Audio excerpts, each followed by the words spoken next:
This is Better Business Coach, session number 11. This is the Better Business Coach Podcast, your source for critical sales training, proven education, and actionable worksheets, all downloadable for immediate use. We work hard so you don't have to. Now your host, the rapid growth guy himself, Matthew Pollard. Hello everyone and welcome back to Better Business Coach. My name's Matthew Pollard and as always, I am your rapid growth guy. Today I have an exciting episode planned and I've got a bit of a surprise. I have Aprille Janes, and Aprille Janes left work in 2003 after 20 years as a successful business consultant. She threw away her corporate suit to work with purpose-driven entrepreneurs. Today, she helps them boldly leverage their stories so they stand out in the noisy marketplace. She is now a speaker, author, podcast host of the Bolder Business Podcast, which is one that I just featured on and I had an absolute ball. So I'm very much looking forward to introducing Aprille. Welcome to the show. Thanks, Matthew. I'm really excited to be here, and it's kind of different to be on the other side of the mic. We did have a good time the other day talking. I have to say, after our show, and I apologize, we were just having a conversation offline. We probably went on 20 minutes longer than I was supposed to. Yeah, but it was all great. It was good fun too. So I have to admit, though, I was exhausted at the end of it, and I hope to leave you in the same mess by the end of ours.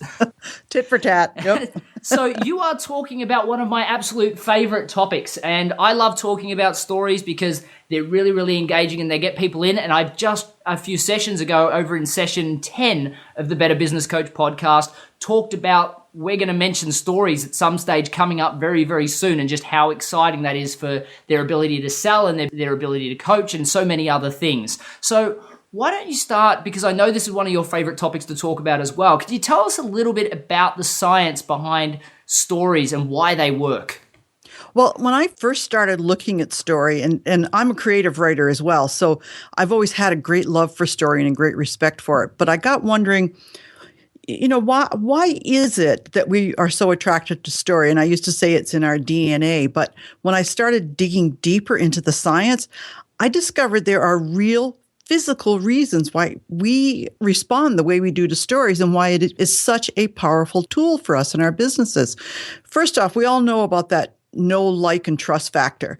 And we get into business and suddenly we seem our brains kind of go on recess or something. And we think we got to convince people with facts and statistics and all these other things. And that just doesn't feed into the know, like, and trust factor. We want people to come closer. We want them to create a bond with us. We want them to be in harmony with us so that when we talk to them, there's a connection that's made. And stories do that for us. There was a graduate university study that was done that actually showed that stories activate a hormone in our bodies called oxytocin. Now, if you've never heard of it, that is actually the love hormone. It's what makes us fall in love. So stories activate that. It creates that sense of a human bond. So that's the whole know and like factor that begins to happen. And stories actually are a catalyst for that. Then they did another study. There was Washington University did a study where they put people into an MRI machine and they either read to them or they showed them movies and then watched what happened in their brains. Well, if they showed them just facts and statistics, only one small area of their brain would light up, just the area that had to do with language. And it wasn't very exciting. And, as we all know, if we watch those PowerPoints with, all the bullet points, we all go to sleep in those. But when they told them stories or showed them movies, what was interesting was the areas of their brains would light up that you would have expected them to light up if they were physically experiencing the story. In other words, whatever's happening in the story, our brains don't know the difference. We experience them as though it was happening to us. And if we think that, maybe that's kind of out there, just think about the last time you went to a scary movie and you jumped. Now, you knew that there was no monster, but when the alien comes out after Sigourney Weaver, you jump because your body doesn't know the difference. Your brain doesn't know it, right? Yeah. So there's all these things that are happening that are activated by story. And the other really important piece of this is that our logical brain wants the world to make sense. And I don't know how many people I talk to and they say, oh, I can't do stories because I'm not creative. Well, the exciting thing here is you don't need to be. It's your logical brain that actually tells all the stories. We live our lives around a narrative. Everything that's happening to us, we narrate to ourselves. And if we can't make sense of something, we'll make up an ending. We'll say, well, they cut us off in traffic because of, and so we have, it has to make sense. So when we bring all those together as a business tool, we're actually connecting with people on a very human level in a way that is just innate to each one of us. That's so true. I, for the first person, could say I have no idea how to write a story. I remember when I was in kindergarten or grade 1 and I got told to write a story, and I wrote a story about a pirate, which was horrible. And every year after that in my English class, I got asked to write a story, and I'd write a different variation of this story about a pirate because that was as big as my creativity could go. Mm-hmm. Yet in sales, every day of the week, I tell stories about customers that I just met that we're working with and things that we're doing that are so exciting. And, I just hit, and which I've thanked all my listeners for many times already for helping me get to new and noteworthy within iTunes. And I tell people stories of this whenever I'm, getting interviewed to be on a speaking occasion or whether I'm getting interviewed to be a business coach. And continuously, I'm telling all of these stories, but I'm the same person. If you tell me to write a story, I'm going to go straight back to my go-to pirate story because that's all I have. Well, and the difference is your heart is really connected with those stories that you're telling other people. So that excitement comes through. So now you're going to light up the excited parts of their brain and you're going to be in harmony together on that. I mean, people they resonate with each other and don't even realize they're doing it. Oh, look, I agree with you. I mean, that's the exact same reason why we went for 35 minutes in a 20-minute podcast because, you wanted to hear the punchline. You couldn't get off the show without hearing the end of the story. And that, I do this with all of my interviews. Every time I get on an interview, I will be telling them a story, and I continually go, and sometimes they ask more questions, so the story gets bigger and bigger. And, the more times I do it, it becomes more and more full of a story because it becomes more and more three-dimensional. However, people won't get off the phone. People won't get off the interview. People want to get to the punchline, hear the end. They can't say, okay, well, that's all we have time for. Where if I was talking facts, figures, statistics, and graphs and formulas, you'd kick me off in 19 minutes and 52 seconds. If you made it that long, right? Yeah. Exactly right. You're right. That story we are wired to have to know how it ends. You just can't turn it off. I mean, and they use that I remember when 24 was first out on TV, my husband and we downloaded the whole season. We were watching it. And we finally realized if the only way we were ever going to get to bed at night was if we turned the story off in the middle, so that we weren't left hanging and had to know what the next thing was that was going on. I'm the same. And look, you'll notice a lot of people will do that now. I know that there were a lot of TV series, Heroes, Prison Break, so many where people couldn't physically watch a season. They'd have to get all of them on DVD set and watch them all together because otherwise they just, they couldn't handle it. And then they'd stop before the end because they'd be like, oh, that's going to be a cliffhanger. I'm not taking this risk. That's going to be 6 months of my life in stress. It's just not worth it. So yeah, I completely get it. You've refined it a little bit further, haven't you? You've sort of broken it down into 7 types of stories. Well, the 7 types of stories that I've identified so far that can be used in a business.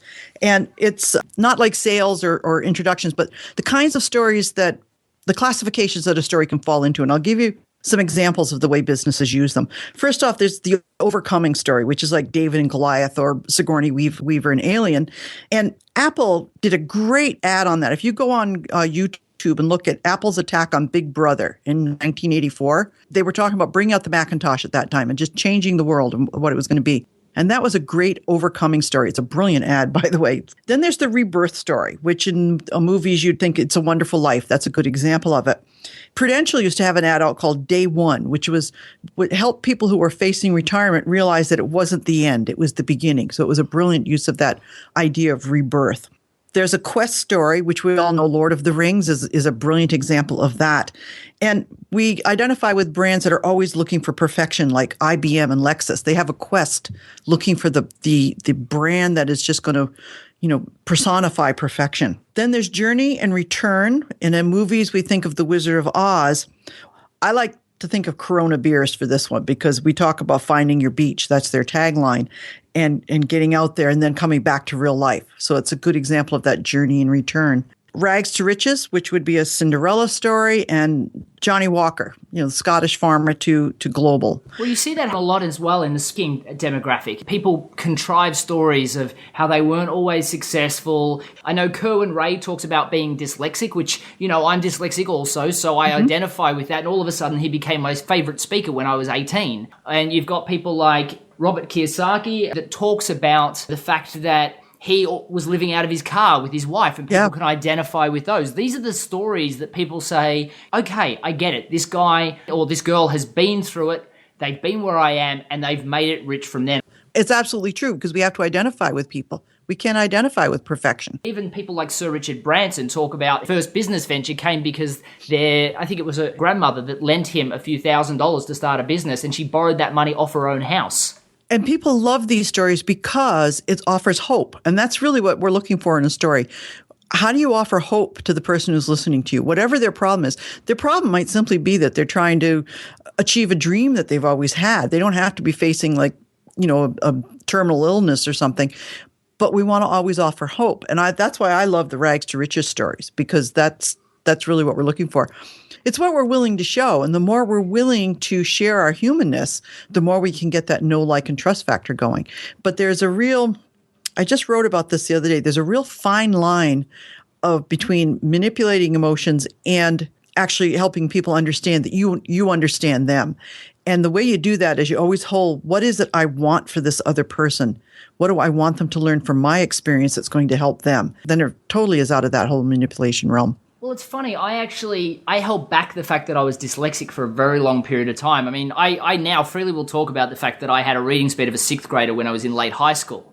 However, I didn't talk about it for 2 reasons. I convinced myself that the reason why I was not talking about it was because I didn't want to manipulate people into feeling, well, if I can do it, everybody can. But the real reason I didn't want it is I didn't want to share it with people. And I had to make that realization that I was happy to share it with people to make them feel comfortable that they could achieve it too, and realize that I was actually speaking to a whole demographic. And, I have what's called scotomic sensitivity syndrome, not dyslexia, but they're very, very similar. And, it can be fixed by a set of glasses, and yet 90% of people never know that they have it, think they have dyslexia, and, it can be rectified.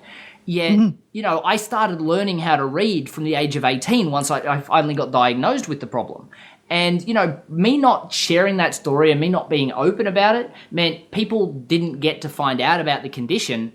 And as a result, they may not have ended up with the glasses. I was doing people a disservice being in front of people, talking to people. And the same thing for me. When I first went into business coaching, I would not tell people that in my 20s, I lost a business and we lost everything, our home and everything. And I thought, how can I tell people that as when I'm a business coach? Now, it was like 20 years further on, but it still I didn't know how to use it to help other people. And then finally one day I realized the biggest lesson I got from that was all that stuff that I lost was just stuff.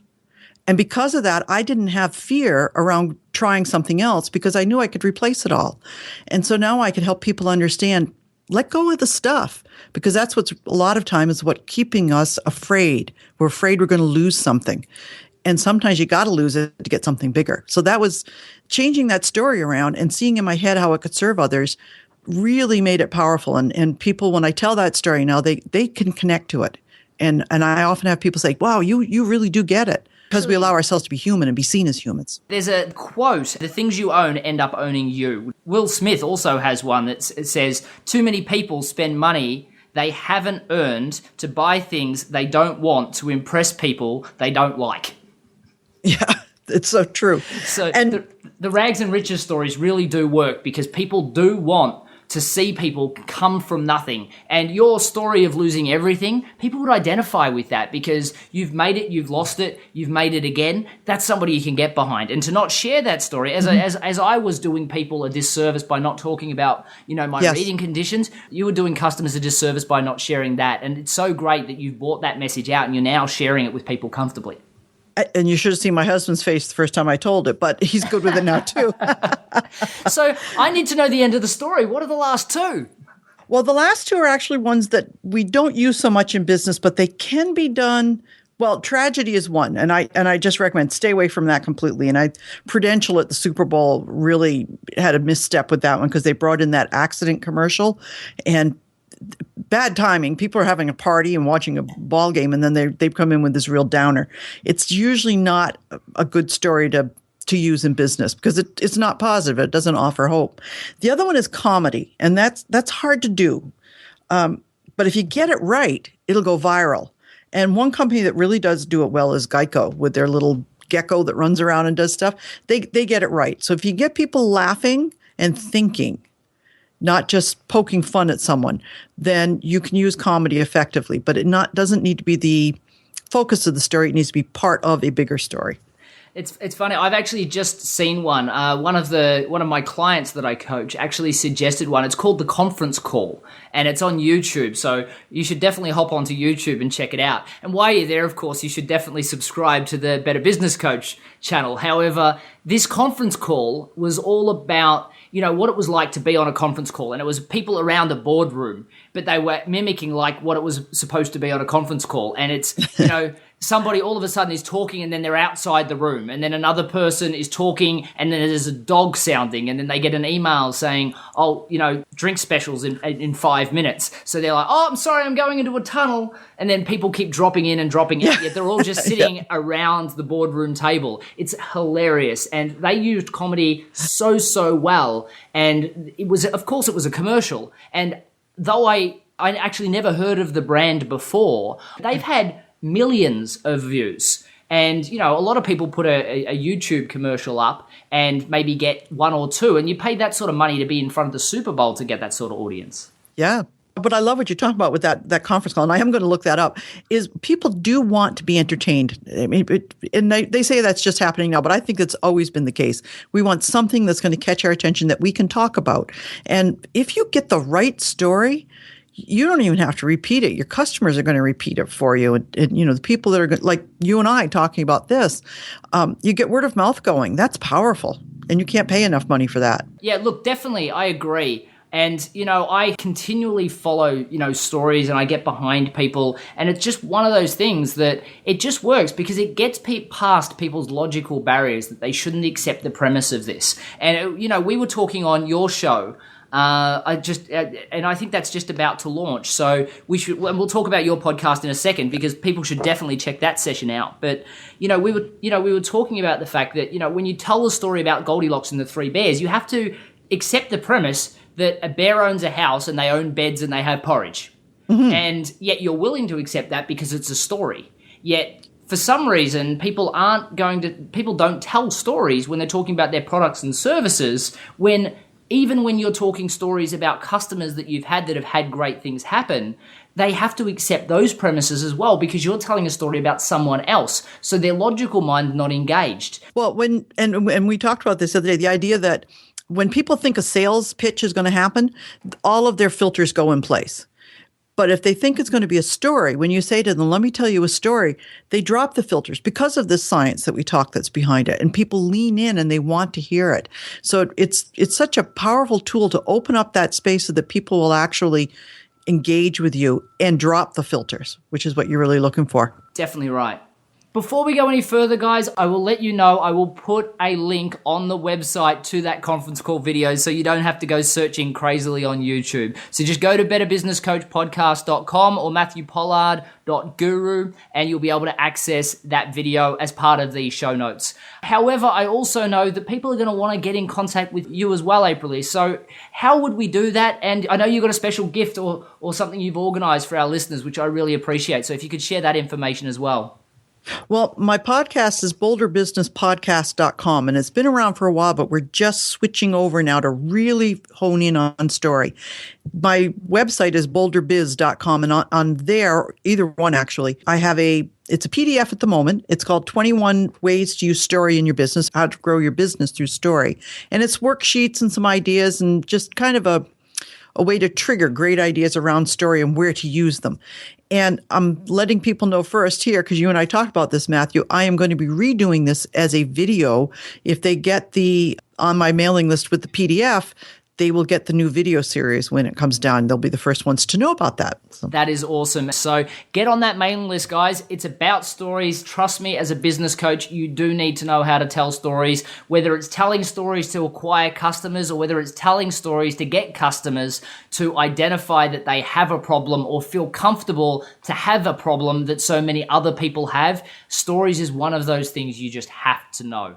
So, look, Aprille, thank you so much for being on our show. You've been absolutely fantastic. Thank you, Matthew. I've had a great time. So, everybody, thank you very much again for tuning in to the Better Business Coach podcast. If you haven't had a chance already, please take a second to subscribe to the Better Business Coach podcast on iTunes. It really only takes 30 seconds. So please, I would really appreciate it. But for those that already have, I really cannot talk enough about how much I value the subscriptions, the reviews, and the star ratings that drove us to New and Noteworthy. So thank you very much again. Cheers. Thanks for listening to the Better Business Coach podcast. Head over to MatthewPollard.guru for links, recaps, and any downloadable templates mentioned in this and every show. Also, if you've not already rated our new podcast in iTunes, we'd love your support. Simply leave a review and the star rating you think worthy. Hey, and don't forget to subscribe so you don't miss a thing. Thank you in advance, and see you next time.